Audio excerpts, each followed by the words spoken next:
All right, hey everybody, welcome back. I hope you're all doing well. Thanks for tuning in. Thanks for hanging out as always. So some more gameplay analysis for you guys today.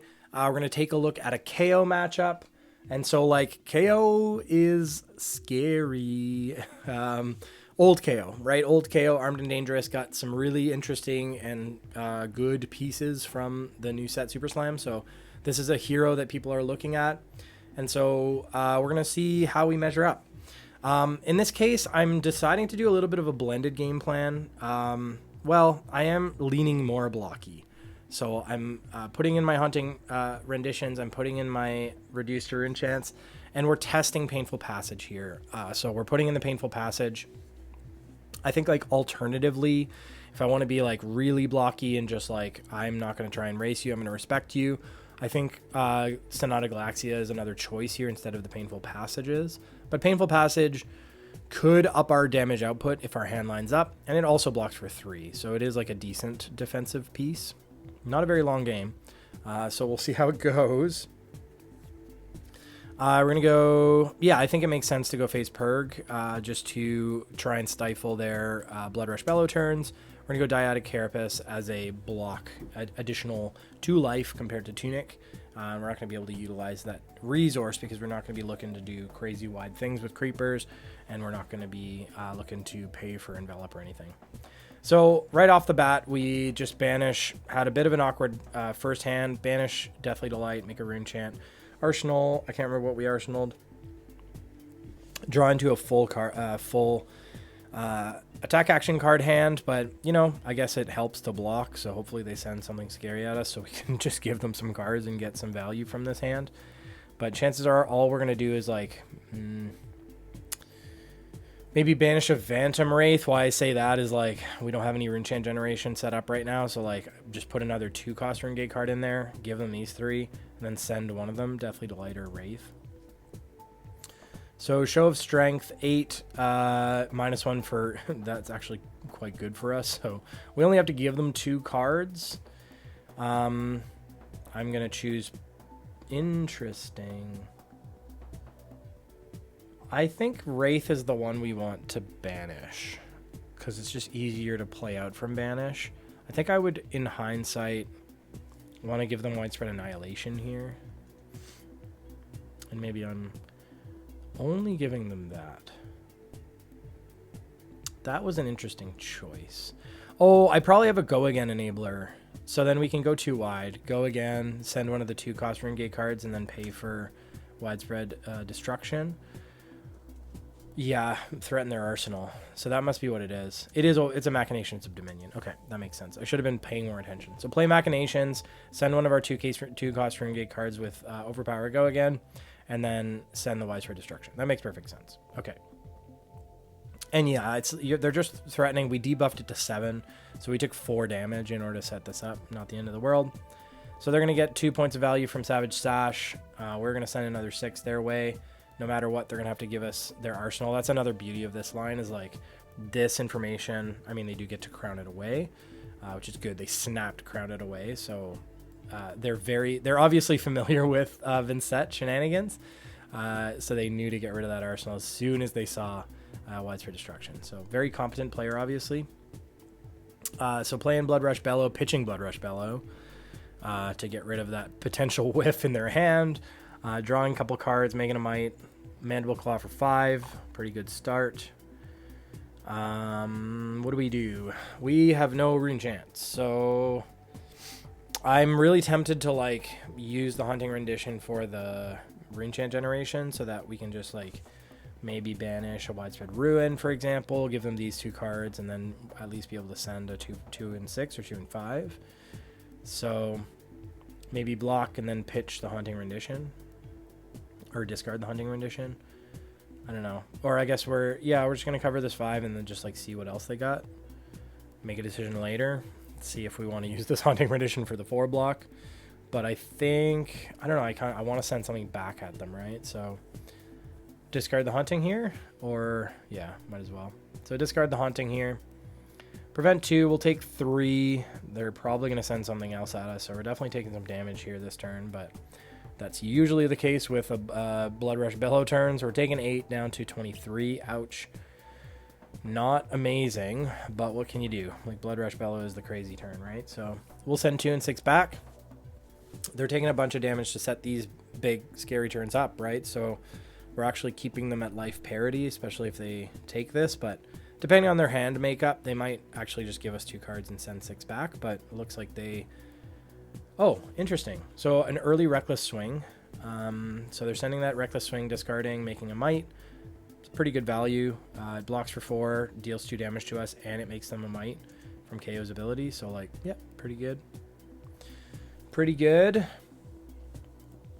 Sending a Wild Ride back at us. The go against not really going to be impactful here, but it is for 7. We still we've really struggled with Rune Chain generation this turn, or this game. So what do I have in my Banish Zone? We have a Wraith. Oh, we got something off top. We got a Wraith off top. Not amazing when we don't have any Rune Chants or Deathly Whales to produce Rune Chants or anything. Like, even a Deathly Whale in this hand would be good, because I'd be happy to break Vexing Quillhand and go 2 wide. But yeah, the Painful Passage isn't really doing much. We have too many things in Banish already. We don't want to be banishing 2 Rune Gate cards here. So I think we're probably going to block with the Painful Passage and block with a Delight. Maybe... Oof, this is not looking good for us. Maybe banish a Deathly Delight. Or even, like, give them the both Deathly Delights and banish Painful Passage. Just so we're not... Yeah. So we're just choosing to reset a little bit. Let's just regroup. I'm going to banish Painful Passage. Or... I think banish Painful Passage. It has more potential cost to get, like, Shadow Puppetry is more free. Painful Passage is going to be more situational in Arsenal, so I think banish the Painful Passage as much as it pains you, maybe. And then Arsenal that. We're not choosing to break Vexing Quillhand. Okay, so now we've reset a little bit. We can banish the Deathly Whale, break Quillhand, Shadow Puppetry Whale. We have 2 Shadow Puppetries now. Shadow Puppetry Whale, setting up the Malefic. I guess all we can do is, well, no, better line. Play banish Deathly Whale. Play Malefic Incantation. Shadow Puppetry, one of our 2 cost Rune Gate cards. Malefic makes us a Rune Chant. Break Vexing Quillhand. Puppetry Whale. And then we could actually go 3 wide. And then the other one, we don't even need creepers. So we can block for 3 and go 3 wide. We'll see if we see that line. But yeah, so Banish Whale, Malefic, Shadow Puppetry, one of the 2 Ghost Rune Gates, Vexing Quillhand, Shadow Puppetry, Whale, Break Chain, 3rd Rune Gate card. So it's going to require us to take some... We're just got to hope that they don't have a crazy turn. So they have 1 Might. They've flashed a Buckwild at us. Smashing Ground. When this hits a hero, destroy Arsenal. Rough. So much for that plan. Can we still go 2 wide with creepers? We would have to keep everything, I think. So banish. Now that we're going to lose our Arsenal, probably. Did they undid it? Hypothetical, if they're threatening on our Arsenal, we let it hit. We banish Whale. We play Malefic. We send one of the things. We then creepers pitch and call the Shadow Puppetry. We could still go 2 wide. Or 3 wide. But they keep going back and forth with Buckwild. And so they're actually not threatening our Arsenal. So now I think we just give them the... Well, they might still... Can they play that other Smashing Ground after? Yes, probably, because they did Savage Smash. So I think now we're just seeing, like, okay, they're going to go off here. They're probably going to threaten our... We can't really present lethal. So we're trying to just stifle their turn here with a Face Purgatory. Because they're presenting 8. They're going to be threatening another at least 6. And if we just give them call, take 5, and then take another, we're just going to be too low. And we're not threatening. And even though 3 wide is really good, We're not threatening enough, I don't think. So I like Face Perk here to try and stifle this turn, but they might be playing around it, right? Especially with Savage Dash, they're probably still going to be able to send something else. And this kind of kills our next turn. I don't know if this was the play. So we draw into a Painful Passage. We don't have a good banish target.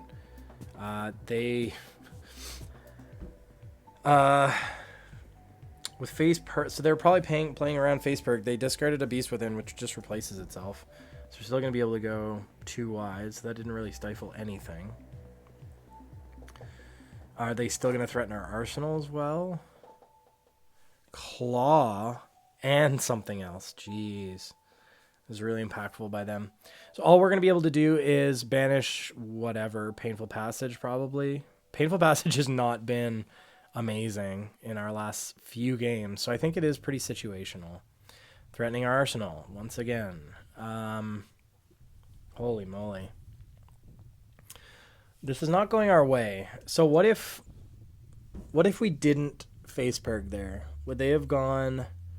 They still would have presented the same amount of damage, which is 8, 14, 17, which was our entire life total. And we only wanted to give... So we would have been at like 3, but we would have been able to go 3 wide. Huh. I think this is the turning point hand. I would like to know what you guys would have done in this situation. If you would have just like swallowed a bunch of damage. That's an interesting take as well. We're like really valuing this shadow puppetry. But no matter what, like we weren't going to be doing very much there. So, oh, we're going to Quill Hand and go 2 wide. So the choice we made is like, let's preserve life total as much as possible.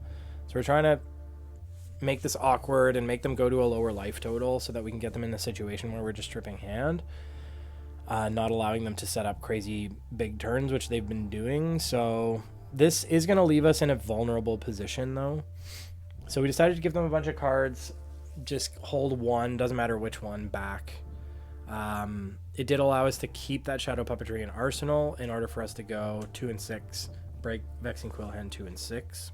Oh, 2 and 7, I guess, the buff from Shadow Puppetry. I don't know. Would you have done this same thing? I mean, Faceberg, I think Faceberg was probably the correct call. It kind of did backfire with their Beast Within, the response with Beast Within. But they're blocking this, which makes that...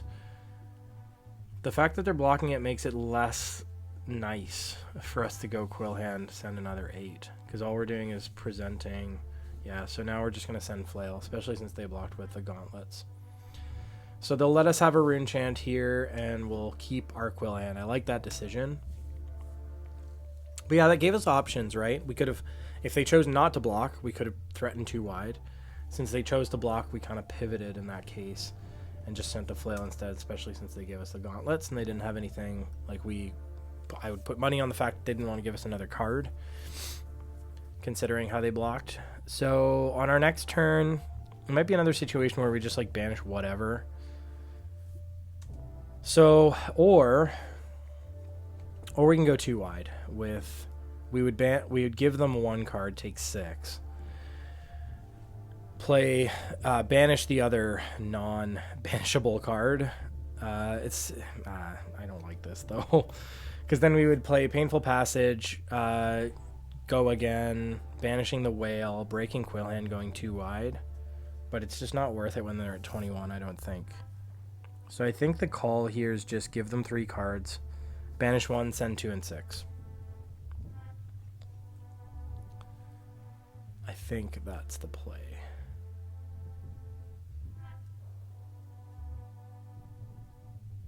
Yeah. Banishing Whale is an interesting choice. It's the best target for banish, I agree. But now it might get awkward. I mean, we do have Vexing Quill Hand. So even just like anything plus Shadow Puppetry. I don't know how many Shadow Puppetry we've seen. Oh, 2 reduced to Rune Chance when we have no Rune Chance is really rough. Holy moly. What is the play here? Give them whale. This is go again.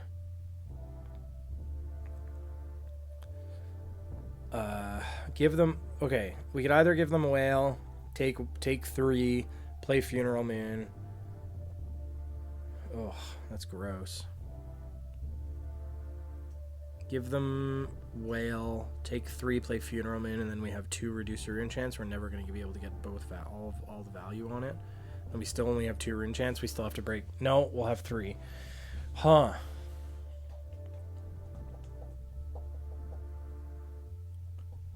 This is a bit rough. We're drawing into some clunkers. The other thing was we just pitched the Funeral Moon for a reduce, take 2, and then play the other reduce on whatever else they're going to send. Ugh. As clunky as it's been, like, we're doing all right in terms of, like, preserving our life total. Our hands are not making that easy on us, though. Be interested to see what I actually choose to do here. The other thing is, like, just block the 6. Give them whale, give them Funeral Moon. And then whatever else they send, we just play the reduce, pitching the other reduce. So we have 1 rune chant, and then on our turn we can just break Vexing Quillhead and send Deathly Whale.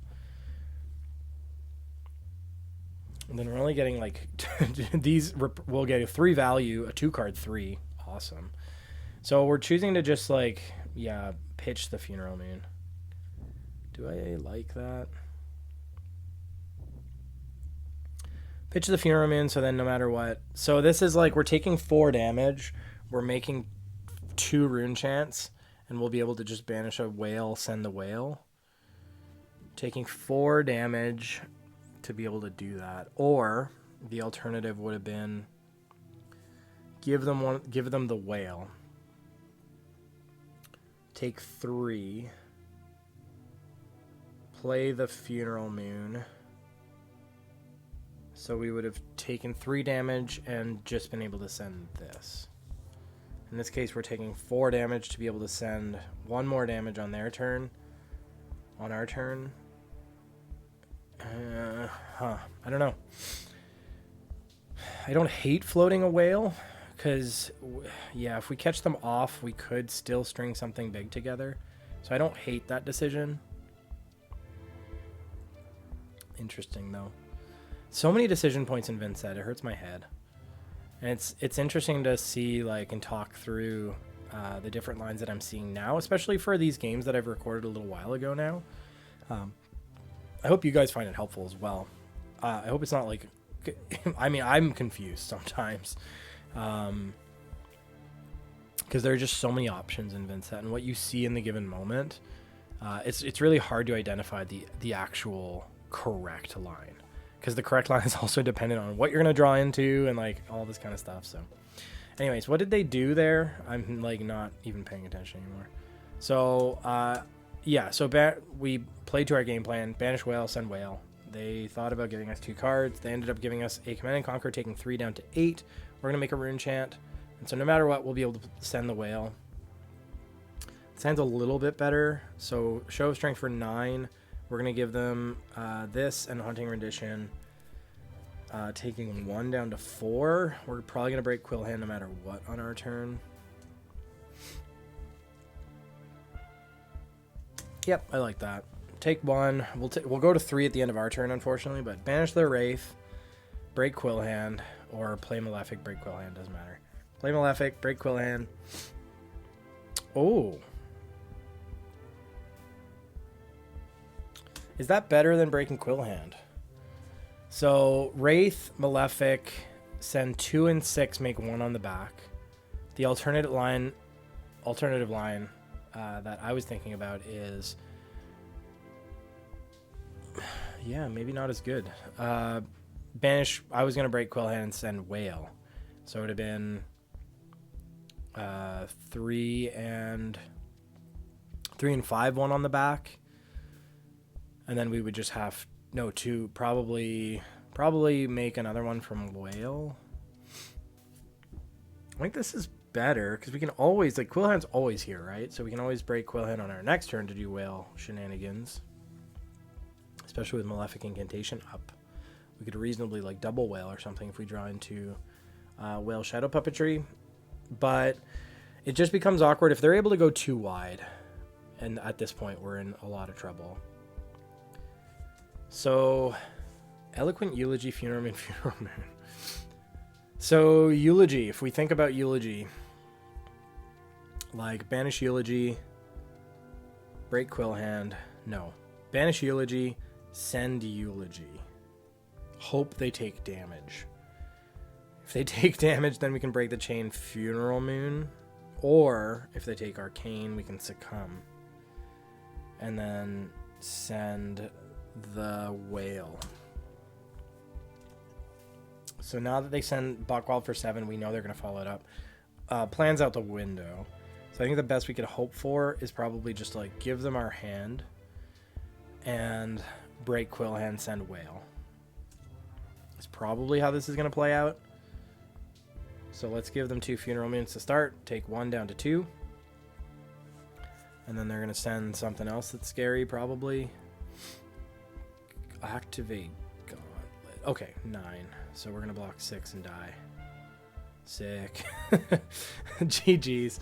We did what we could there. We drew into some clunkers, and we still managed to bring them pretty low while navigating like some subpar hands. So I feel okay about that. Kayo is definitely a hero that we're going to have to become aware of and more familiar with. And I mean, like, we're sort of familiar with Kayo's shenanigans, just like really good math in that deck. And like the ceiling in that deck is insane with Bloodrush Bellow. If they see their Bloodrush Bellows early, I think it's really hard to bounce back from that type of game. But I think we did an okay job with what we were dealt, with the hands we were dealt. So yeah, I mentioned this in the last video, but I've been getting the bad end of variance with Vynnset of late, not really drawing into like super ideal hands. So I don't know if that's a deck construction issue or if it's a variance issue, or it's something I definitely need to reflect further on. I've been in the kitchen though. I've been cooking. And so I'm on like, this is version 2 of the list. I'm on like version 4 of the list since Montreal. So yeah, maybe I've been cooking too much. That's one thing that you can definitely do as a Vynnset player. I got to get out of the kitchen maybe. But what I am going to do is, I've already mentioned this, but to channel members, you're going to have access to my personal deck list, which is going to be up to date, more up to date than the deck list that I'm showcasing on the channel. It's just going to be like real time. As soon as I make tweaks, you'll be able to see it. And I'm going to post a video here shortly on my version 4 list, sort of ahead of PQ season for my channel members. So if you're interested in that, please, consider additional support, consider channel membership, but definitely join the Discord. There's no cost to that at all. And yeah, never any cost for watching and hanging out. So I really do appreciate that. So thanks so much, everybody who's still here at the end of the video. I really appreciate all of your support, regardless of whether you're a channel member or not. I really appreciate your ongoing support. So thanks so much, and we'll chat soon. Cheers.